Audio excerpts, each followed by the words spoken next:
the facts. You may not like the facts, but they are the straight-up facts. Your new head coach has a higher winning percentage in the regular season than Tom Thibodeau. Your new head coach has a better winning percentage in the postseason than Tom Thibodeau. Your new head coach has coached in the NBA Finals, something Tom Thibodeau hasn't done. So quit your whining, quit your complaining, quit your panicking. The New York Knicks just made a very good coaching hire. Good afternoon, Tiki. Good afternoon. Is this official? Or It is is. this official in Evan's brain? It is Because you've been saying it for the last, I don't know, month. Well, my brain is sometimes right, it's sometimes wrong. Where we stand, if you're just tuning in, is that all indications do point to Mike Brown being the next head coach of the New York Knicks. Shams, Ian Begley, all the heavy hitters. The only thing that stands in the way is negotiating a contract. And something I told you a few weeks ago about Mike Brown is that Mike Brown is, A, one of the sweetest human beings in the world, which I've heard. Nice. And number two, if he's offered the job, it's over. It'd be one of the easiest negotiations if you're James Dolan. Because he wants the job. He wants the job. And I think this is a really good, solid hire. And I know that today we're going to hear from some Knicks fans who are going to say this isn't sexy enough. We fired Tom Thibodeau for this. This isn't enough for me. I respectfully think you guys are wrong. This is a guy that's coached in big markets. This guy has coached big superstars. This guy has coached monumental pressure. And this guy is, for the most part, had a successful head coaching career in the NBA. And you could do far worse than Mike Brown replacing Tom Thibodeau. And I say this as an IBO. It'll be a little bit more difficult in a few minutes when we talk about the name Ben Simmons, because my IBO-ness may go out the window. But in terms of talking about this man and this hire and this moment, I think the Knicks made a very good hire. And remember when all you guys were crying that it was taking too long? Calm down. Well, I mean, It didn't really take that long. When it's officially official, we'll say it's a good hire. But, you know, Mike Brown is a very good coach. We all know his winning percentage is roughly 60% or so, just a little bit under it. So he's had lots of success, Eastern Conference champions back in 2006. But think about that. 07. That was LeBron's first finals year. 07. Yes, that was the 07 finals year. Yep. But that was 18 years ago. Think how long ago that was. And it was LeBron James. And so Don't do this. I'm not doing this. I'm just stating an actual fact. The fact is that LeBron Hold on, real James quick. BT, he's in the Boomer and Geo studio because he's playing a video game. I just want to acknowledge before we continue this, BT is a man of his word. He owes my son money for saying Mets suck on the radio. And BT, which I felt bad about, had to run down to the ATM to get cash. I would have spotted you 100, BT. But he's in the Boomer and Geo studio. Yes. That's Mets become suck. What was that? It's 100, right? What do I owe? He thinks it's 120, but you can make it 100. Mets suck. What was it? I don't remember. Tiki wasn't here that day. I think it was 100. What does Brandon owe Jet for saying Mets suck? I truthfully thought it was only 100. Give him 100. It's fine. Give him 100. I think he thinks 120, but See you, Blizzle. that's what we call like inflation for an 8-year-old. So thank you, Brandon. Good job by him. And thank you for Jet for saying Mets suck long before the Mets sucked. It's like Mets he suck. knew what was going to end up happening. And by the way, we'll get to the Mets later. They're in the midst of a doubleheader. We'll get to the Yankees a little bit later on. But what were you saying now? I was talking about Mike Brown. And Mike Brown, who was a really good coach 19 years ago, 18 seasons ago. Well, no, hold on. That's not fair. And again, that's a lie because he won 66 games a couple years after. But my point really was it's all been with LeBron James. Well, that's not true. See, what he did in Sacramento, like one of the things Tom Thibodeau is going to be lauded for, rightfully so, when we look at what he's accomplished, is arguably getting more out of less. Now, I don't think he necessarily did that this past season because I think the Knicks had a lot of talent. Right. But certainly when you look at his entire tenure here and you go back to his first real year here in 2021, they were in the playoffs and their point guard was Elfrid Payton. They were in the playoffs and their best player was Derrick Rose while Julius Randle was choking. So I would agree with you if the argument is, hey, Tom really did a good job of getting a lot out of a little. I'd say he did that in 2021. I don't think he did that last year, but a few years ago, as talented as De'Aaron Fox is, as talented as Domantas Sabonis is, he turned the Sacramento Kings, perennial losers, into the best offense in the NBA. And they won 48 games. Like, they lost the 7th game to Steph Curry and the Warriors. Like, We can mention the finals, and yes, it was a long time ago, and yes, LeBron was there. But what he did in Sacramento in turning that roster into the #1 offense in the league 2.5 years ago and getting them to the 7th game of the first round against Steph Curry and the Warriors, that's an accomplishment. Of course it's an accomplishment. You give him credit for that, obviously. The following year, though, they didn't make the postseason. Yeah, but they won 46 games. I agree. They won 46 games. Then he gets fired for whatever reason 31 games into last season. And it makes no sense because it's 31 games. There's still 50 to go. And he got fired. But clearly there was a disconnect, or at least a lack of maybe direction from the front office and how Mike Brown was coaching his team. And so he gets fired. And so a good coach is out on the street. I'm just saying, like, his real big success that everybody will point to was 18 years ago, and it was with LeBron James. And I'm not knocking him. I'm just stating the fact as it exists. And he's coming to this Knicks team that has this ridiculously high expectation. Now, with that being said, I believe he's the right coach. And the reason he's the right coach is because he knows what it takes to be in a position where the expectation is ridiculously high.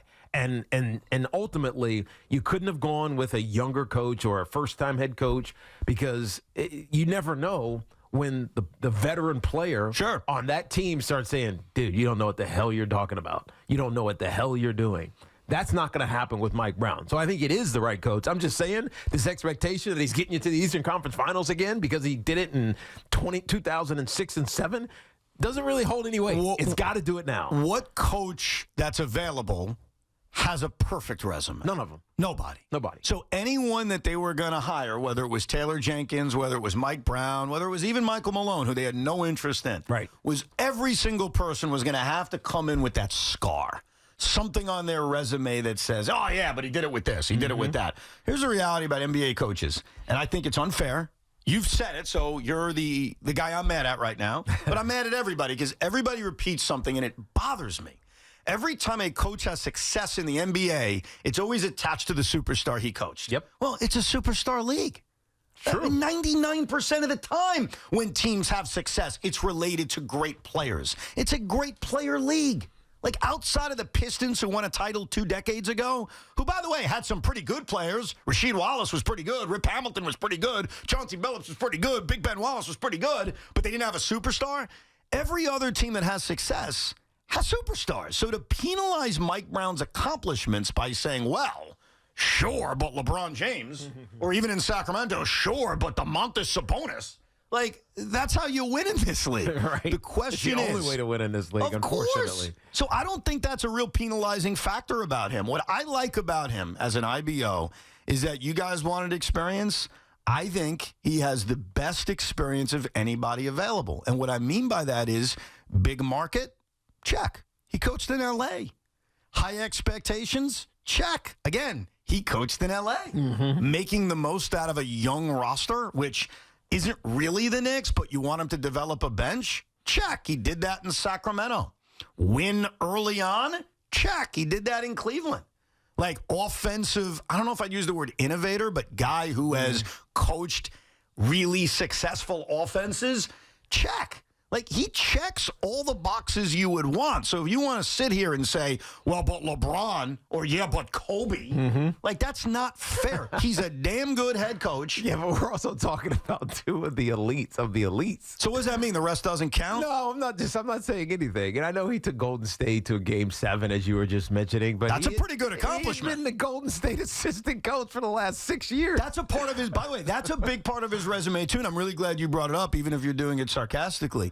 Sitting there learning from Steve Kerr after being a veteran head coach who's gotten to the Eastern Conference Finals, that shows a humbleness. Of course it does. I mean, by the way, sports has a way of humbling you, even if you don't think you need to be humbled. Oh, definitely. You're right. So I think that everything about his resume, and this was the point I made a couple weeks ago when Knicks fans were complaining that this was taking too long. I said, look at the candidates who are unemployed, and look how good they are. Like, they got their pick of the litter. Taylor Jenkins is a good young head coach. Mike Brown, Mike Budenholzer. Like, they had a lot of really successful coaches at their disposal, which is why they didn't need to rush. And I think on a lot of levels, based on the cities he's coached in, the expectations he's coached with, I think he's the perfect guy for this job. Now, results are going to tell us, right? Knicks have to go win. We all know that. Knicks got to get to an NBA Finals. If they don't, it's a failure. I get all that. But if you're going to replace someone as successful as Tom Thibodeau, I thought they did a pretty good job in how they did it.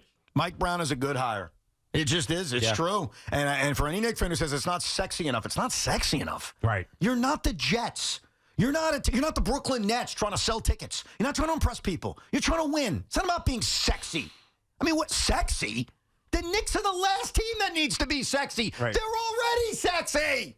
They're Madison Square Garden. They're going to sell out every game. They're going to be the favorites in the Eastern Conference. Sexy? Yeah. Like, I don't want to hear that anymore. It's got to be sexy. It's got to be good. It's interesting because one of the first things that you said about whoever the Knicks' new head coach was going to be, it needed to be boring. I did say that. And you remember that? I did because it was interesting because it's true. They don't need to be flashy. They need to be good, period, or better than they were a year ago because they obviously fell short against the Indiana Pacers. But Mike Brown, as good as his resume is and as sexy as it should be, he's kind of just a boring hire.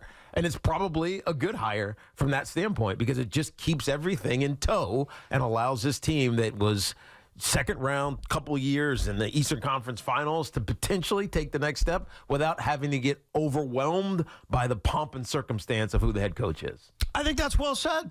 And I think that now the Knicks fan can move on because I think what the Knicks fan did, not you, Tommy, you're exonerated here, but a lot of over-emotional Knicks fans is they somehow made the last 3 weeks like, oh, the circus is back. Oh, my God, they don't know what the hell they're doing. There was no evidence of any of that. What I saw as an outsider, I admit, is an organization who's raised the bar, an organization who said, hey, we like Tom. We appreciate Tom. We've gone as far as we can with Tom. Right. We're going to go get better. And, we're not going to rush into who our next head coach is. Yeah, we'll throw out a lot of fishing lines for guys that have jobs. I still believe their number one candidate was Jason Kidd. It didn't happen. Jason Kidd wasn't snaky enough to get out of Dallas. Or maybe Jason really wanted to stay in Dallas. Yeah. I have no idea. Did he get an extension yet? He will. You know, He hasn't gotten it yet, but he will. And they took their time, and they brought in a very solid hire. So watch this. You don't get to see this very often, Teak. Watch Tommy Lugauer start by saying, I completely agree with you, Evan. Go ahead. I completely agree with you, Evan. Thank you. I think I agree with every single point you made about Mike Brown. You laid it out brilliantly. I was even trying to think of something a point you didn't bring up. I guess that he won championships as an assistant at Golden State, so there's championship pedigree, went to the finals. Remember, the Kings hadn't made the playoffs in like 20-something years until Mike Brown came along. I think a lot of Knicks fans are going through PTSD, and what I mean by that is they remember the years pre-Thibs and how bad it was, and they look at like a Rex Ryan from a Jet fan's perspective. Like, we had all those years with Thibs. We stunk before he got there, but you didn't win a title. And I think Knicks fans are forgetting that the organization and a lot of Knicks fans didn't think Thibs was going to be the guy to get him to the promised land. Now, will Mike Brown get him there? Certainly hope so. We know Knicks in 26. But what we do know that Mike Brown is going to play the bench more. He's going to get more offensive production, especially out of Cat, especially out of Bridges, guys that weren't always top of their game, especially Bridges offensively. And he's going to develop young players. And this is a guy who's dealt with stars, Kobe, LeBron, the bright lights of L.A. So all the points you laid out I thought were brilliant. And I think there's a lot of Thibs overreaction here because people keep hearing people say, I can't believe they fired him. Well, they fired him a couple weeks ago. You got to move on in sports, Tiki, at some point. This is post-Thibs stress syndrome. I like it. Right. I like it. Disorder. Yes, that's exactly what it is. So yeah, post-Thibs stress disorder. But what happened was it's a new game. Like, the Knicks are in a new world. Like, I'll go back to something you asked about Mike Brown. Mike Brown coached the Sacramento Kings to a 48-win season. They had the best offensive rating in the league. They really blossomed as a dog crap franchise, right? The Kings were the Jets in a lot of ways of the NBA. And Mike Brown coached them to the 7th game of the first round of the playoffs against the Warriors. And then they had a decent year the following year. They won a few less games, didn't make the playoffs. The West was just tough. 100%. And then this past year he got fired. And you said, why'd they fire him? That's weird. It's not weird. It's the same reason the Knicks fired Tom Thibodeau. Because at some point as an organization, you look at your head coach and you say, is this as far as we think we can get with them? Or is our team disappointing us right now? And in the case of Mike Brown in Sacramento, they had 2.5 pretty successful seasons. And management, right or wrong, said, this isn't working. Remember what they also did? They traded De'Aaron Fox. Like, they changed their roster. They changed their team. And so that's not weird. And what the Knicks did, now that it's been a month, let's get it through our heads. It's not that weird. They looked at their roster, they looked at their team, they spoke to their players, and they asked a question we've all asked on Sports Talk Radio since the moment Tom Thibodeau got here. Can we win a championship with this man? Right. No. And Leon Rose and James Dolan's answer was no. Yeah. No, it's not That weird. ain't crazy. It's just the timing is just very unique. You don't see very many Eastern Conference final teams fire their coach. That's all it was. Now, was it correct? Of course it was. But it's also something that made you question, what are you planning on doing next? Well, to the Knicks fans out there, we now know who's next. It's Mike Brown. Do you agree with me that this is a good, smart, functioning hire? Or do we think the Knicks are still a circus? 888-808-1019.